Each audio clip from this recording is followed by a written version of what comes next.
All right, guys, today's episode, I'll be talking about how to land your first client on a budget. Now, I've intentionally called this on the budget because as a beginner, you might not have the privilege to work on large projects with big budgets. Oftentimes in production, we hear clients come around and say, oh, I have a slim budget, or I don't have a budget at all.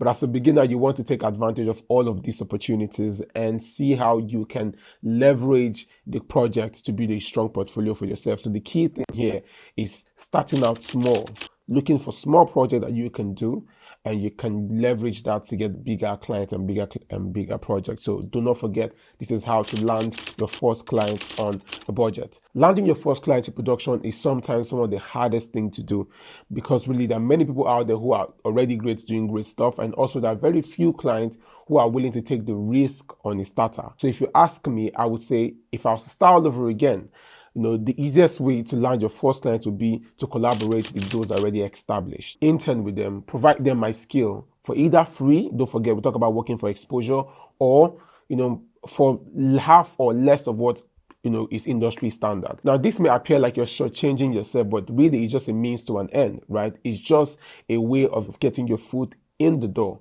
and to be able to show what you can do, because if no opportunity is given to you, there's no way to express this amazing skill and talent that you've got. And when you intern with those kind of people, they put you in rooms and put you in environments that you ordinarily may not be able to get in. So for instance, when I started, what I did was to leverage my relationship with my mentor, Benga Salu. Benga Salu at the time was filming, some of the best music videos you could think of. We also shot some commercials, a very popular one that if I mention, I'm sure you would know.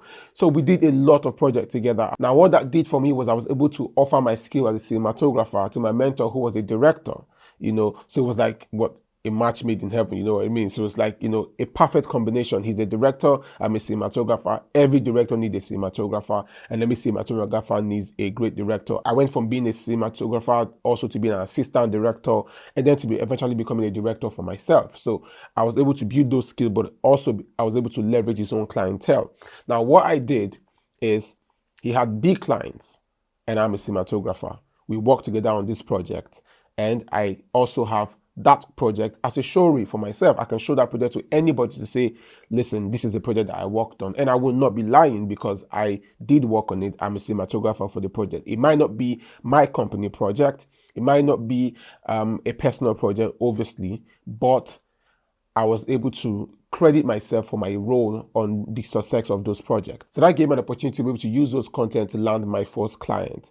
Now, back then when we started, there was no Instagram, there was no TikTok. It was just Facebook and MySpace, and now thinking about it, that makes me feel really old, but it's just really what it is, right? And Facebook at the time was not even heavily video based. It was pretty much on just sharing images and connecting with your old friends from high school.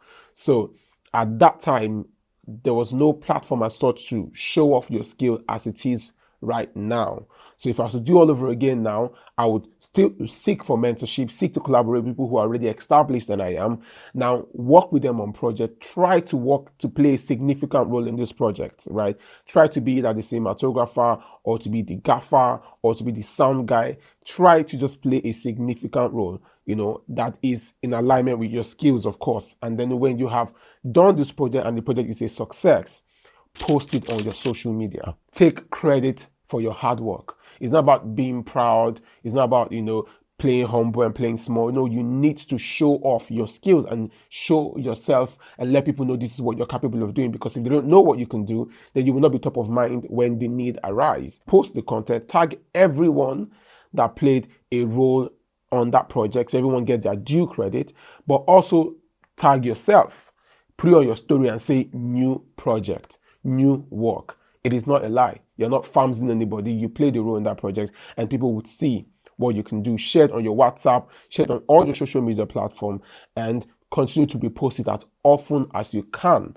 Because if Coca-Cola is still running adverts, there is no excuse whatsoever for you not to continue to amplify what you do. Now, one thing I wish I did when I started was to create a website, right? I didn't have this much knowledge at the time. So at that time, I was just hawking around my show reel from one ad agency to the other, one TV station to the other, dropping it to whoever cares to watch it and just give me an opportunity to do some work. But, if I was starting all over again, what I would do is to create a one-page website website, which you can call that a landing page or what may, but just a one-page website that will serve as a portfolio archive for you, right? So that people can go there and see what you have done and see what you are capable of doing, and also be able to book you right there from the website. Now, there is not one rule fits all, when it comes to landing your first client. Some people might get that first client off referral. Your auntie, your uncle, somebody can, see what you can do and refer you.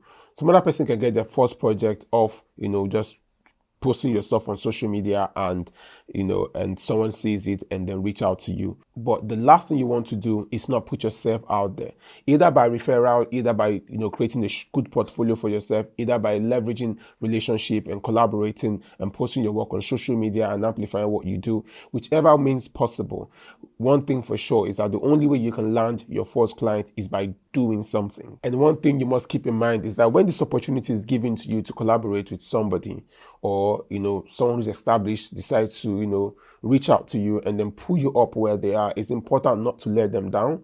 It's also important to have integrity. You don't go on people's sets and start trying to talk to their clients or start trying to network with their clients.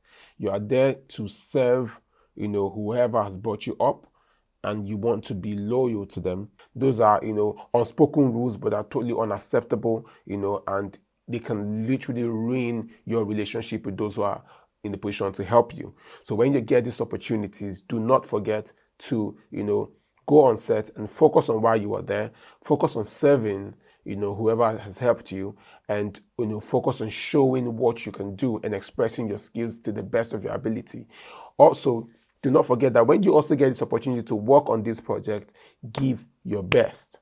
One thing I have learned in my own career is that your most satisfied client becomes your evangelist.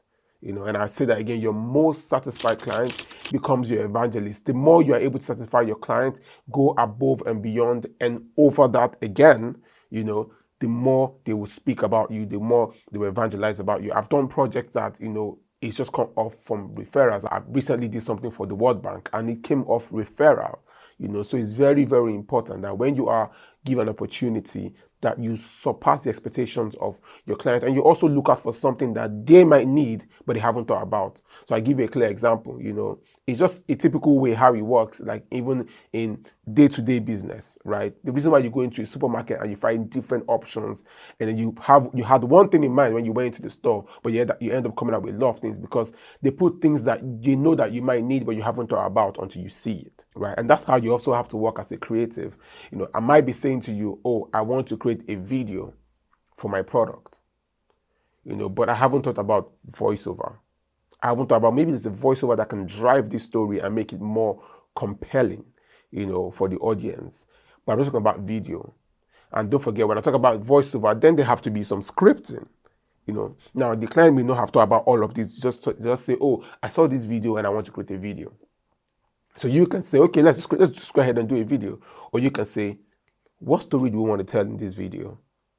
Okay, now we need a script for this video. Now we need the voiceover narration for this video. Now we need this kind of voice texture to be able to communicate the feeling of this product. Now you are telling them what they need, but they haven't even thought about.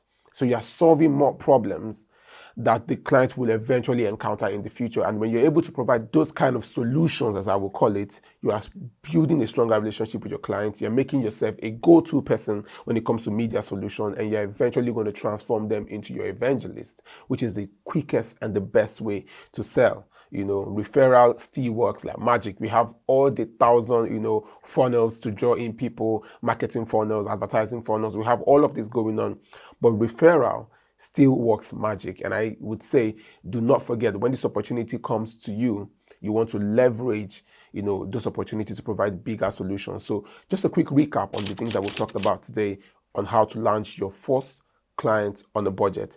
Collaboration may just be the easiest way to go about it. You want to collaborate with somebody who's already established, give them your skills, and then leverage on their content to advertise yourself. You also want to build a strong portfolio for yourself, so have a good website, have a great landing page, just a one page that don't overcomplicate it, that shows what you can do, shows the work that you have done, and then shows how they can book you or reach out to you.